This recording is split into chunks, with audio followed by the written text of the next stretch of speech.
மஷ்ரூமை வச்சு குயிக்கான ஒரு டிஷ் பார்க்கலாம். ரொம்பவே கம்மியான இன்கிரீடியன்ட். ஜஸ்ட்டு மஷ்ரூமு, கார்லிக்க பொடியா நறுக்கி வச்சுக்கோங்க. அப்புறமா ஒரு ஹேண்ட் ஃபுல் ஆஃப் வந்து கரி லீவ்ஸ், அப்புறம் பட்டர் அண்ட் பெப்பர்.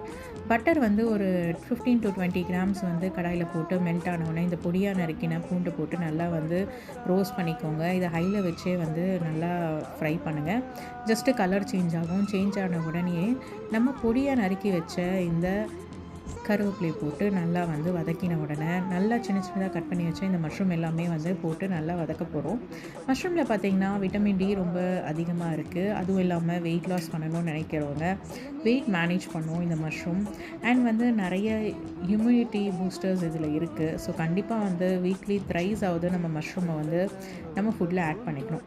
மஷ்ரூமில் வந்து மசாலா நெறைய போட்டு குக் பண்ணி அதெல்லாம் இல்ல. இந்த மாரி ரொம்பவே குயிக்கா பண்ணி, நம்ம வந்து இத வந்து ஜஸ்ட்டு வெயிட் லாஸ்ல இருக்கிறவங்க வந்து இத ஒரு ஃபுல் மீலா கூட எடுத்துக்கலாம். ஆஃப்டர்நூன் லஞ்ச்ல along with some fibres. So இப்போ வந்து நம்ம வந்து அதில தண்ணி விடும். மஷ்ரூம் வதக்க வதக்க அண்ட் கலர் சேஞ்ச் ஆயிடுச்சு. அதில சால்ட் போட்டுட்டு, பெப்பர் நெறைய போட்டுட்டு, இத நல்லா வதக்கி எடுத்தீங்கன்னா, மஷ்ரூம் ரெடி ஆயிடும். மஷ்ரூம் வந்து ரொம்பவே குயிக்கா வெந்துரும். ஸோ அதனால ஒரு குயிக்கான, ஈஸியான ரெசிபி. நீங்களும் ட்ரை பண்ணிட்டு உங்கள ஃபீட்பேக்க கமெண்ட்ஸ்ல போடுங்க. Thank you for